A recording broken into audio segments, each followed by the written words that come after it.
सभी को मेरा नमस्कार। आपका अपना यूट्यूब चैनल एल के एम मीना पे सभी का स्वागत है। तो प्यारे बच्चों, आज की वर्कशीट हमारी शिक्षा निदेशालय की तरफ से कार्यपत्र संख्या 37, विषय हमारा विज्ञान और कक्षा 8 की वर्कशीट है। यहाँ पे सभी बच्चे अपना नाम लिखे, यहाँ पे अपने कक्षा अध्यापक का नाम लिखे। आज की तिथि हमारी 26/1/2021 और दिन हमारा है बेटा शुक्रवार का। तो आज की वर्कशीट में भी हम बल एवं दाब की चर्चा करेंगे। हम पिछली 2 वर्कशीटों में इसी को पढ़ते आ रहे हैं। तो कोई वस्तु बिना बल लगाए अपने आप गति नहीं कर सकती, ये हम जानते हैं, और ना ही अपनी दिशा बदल सकती।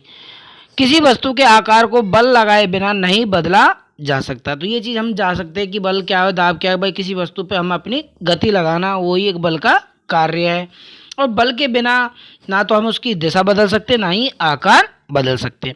तो बेटा बल 2 प्रकार के होते हैं, एक संपर्क बल, एक असंपर्क बल। तो संपर्क बल क्या होता है कि एक दूसरे के साथ सीधे संपर्क में वस्तुओं के बीच लगने वाला बल क्या कहलाता है? संपर्क बल कहलाता है। जैसे पेशीय बल और घर्षण बल।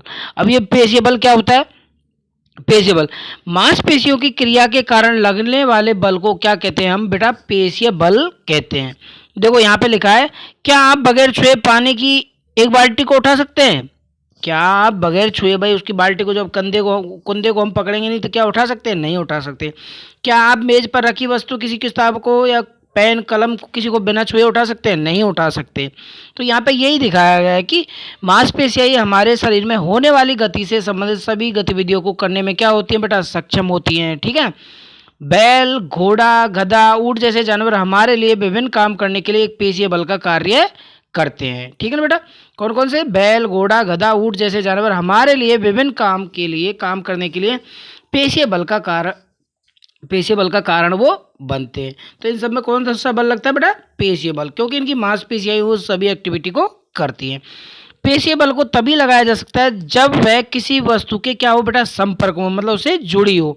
इसलिए इसे संपर्क बल भी कहते हैं। इसलिए इसे क्या कहते हैं? हम संपर्क बल भी कहते हैं। ओके बेटा, आगे हम दोनों चीज़ों को समझ गए। भाई पेशीय बल क्या होता है? पेशीय बल है कि भाई मांसपेशियों की क्रिया के कारण लगने वाले बल को हम पेशीय बल कहते हैं, और इसे हम संपर्क बल भी कहते हैं। ठीक है ना बेटा? क्योंकि जब हम किसी वस्तु के संपर्क में आते हैं तो ये संपर्क बल कहलाता है। आगे हमारा ये पेशीय बल हो गया। अब हमारा इसी का घर्षण बल। कि घर्षण बल क्या होता है बेटा? हम दैनिक जीवन में अनुभव करते हैं कि जमीन पर लुढ़कने, जैसे फुटबॉल लुढ़कती है, ठीक है, लुढ़कने वाली एक गेंद की गति धीरे धीरे बेटा क्या हो जाती है? जैसे हमने उसमें ठोकर मारी, ठीक है, तो उसकी गति उस टाइम तो तेज रहती है, लेकिन एक समय में उसकी गति क्या हो जाती है बेटा? बिल्कुल धीरे में हो जाती है, और अंत में क्या होती है बेटा? वो रुक जाती है। नाव भी चलना बंद कर देने पर कुछ देर चलकर क्या हो जाती है? रुक जाती है। जैसे नाव में आप देख रहे हैं कि जब से उसमें आदमी उसका चलाता रहता है, जब तक तो वो चलती रहती है। ऐसे यहाँ पे देखो, ये देखा रखा है, ये बैलगाड़ी यहाँ पे दिखा रखी है। तो जब तक हम बैलगाड़ी को, भैया इसमें आदमी सवार है, जब तक तो ये चलेगी, और फिर उसके बाद क्या हो जाती है? सारी चीज़ें अंत में जाके रुक जाती हैं। इंजन के बंद कर देने पर कार या स्कूटर रुक जाते हैं। इन सभी वस्तुओं में कोई भी बल वस्तुओं पर कार्य करता हुआ नहीं दिखता है। तो इन सभी उदाहरणों की गति की स्थिति बदलने के कारण हम इसे क्या कहेंगे बेटे? इसे हम घर्षण बल कहेंगे। इन सभी उदाहरणों में गति की स्थिति को बदलने का कारण क्या है बेटा? घर्षण बल है। घर्षण बल हमेशा गतिशील वस्तुओं पर कार्य करता है, कि जो वस्तु गतिशील है उसी पर वो कार्य करता है। इसकी दिशा हमेशा गति के दिशा के विपरीत होती है। क्या होती है बेटा? इसकी दिशा हमेशा गति की दिशा के विपरीत है।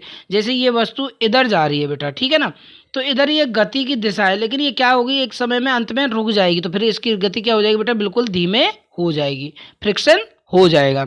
यह भी एक संपर्क बल का एक उदाहरण है, क्योंकि यह बल सतहों के बीच संपर्क के कारण उत्पन्न होता है। किसके कारण उत्पन्न होता है? सतह के बीच संपर्क होने के कारण उत्पन्न होता है, और ये वस्तु के संपर्क में होने के कारण होता है, जिसे हम संपर्क बल कहते हैं, और इसे हम घर्षण बल कहते हैं। ठीक है बेटा? तो आप इन दोनों बलों को अच्छे से समझ गए होंगे। ठीक है ना? अब देखते हैं हम इसके क्वेश्चन आंसर। निम्नलिखित में संपर्क और असंपर्क बल को पहचानिए। देखो इसमें हमें ये पहचाने 3 ऑप्शन हमें यहाँ पे दिए हुए हैं कि इसमें कौन से, भाई नाव का खेना बंद कर देने पर रुक जाना क्या होता है, इसमें कौन सा बल लग रहा है। एक व्यक्ति का पानी की एक बाल्टी को उठाने पर कौन सा बल लगेगा। एक व्यक्ति का हथौड़े से कील को ठोकने पर कौन सा बल लगेगा। और जमीन पर लुढ़कती हुई गेंद धीरे में क्यों हो जाती है। घर्षण बल किस प्रकार का बल है। संपर्क या असंपर्क, हमें ये समझाने।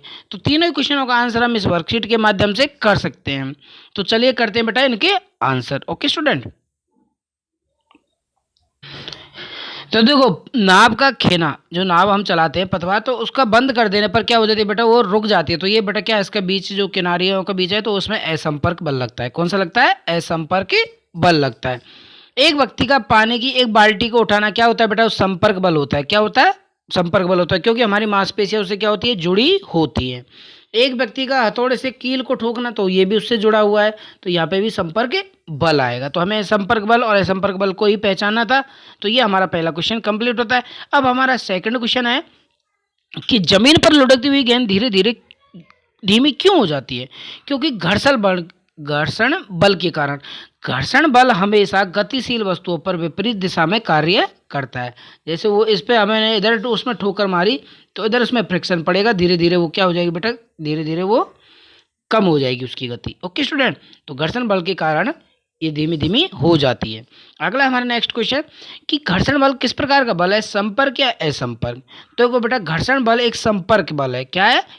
संपर्क बल है, क्योंकि यह बल सतहों के बीच में संपर्क के कारण उत्पन्न होता है। तो ये वर्कशीट में हमने अच्छे से पढ़ा, तो ये इसका आंसर हो जाएगा। सभी बच्चे इन तीनों क्वेश्चनों को अच्छे से अपनी कॉपी में नोट करें और अपने टीचर से चेक कराएं। मेरी वीडियो को अधिक से अधिक बच्चों तक फॉरवर्ड करें। Thank you, bye bye.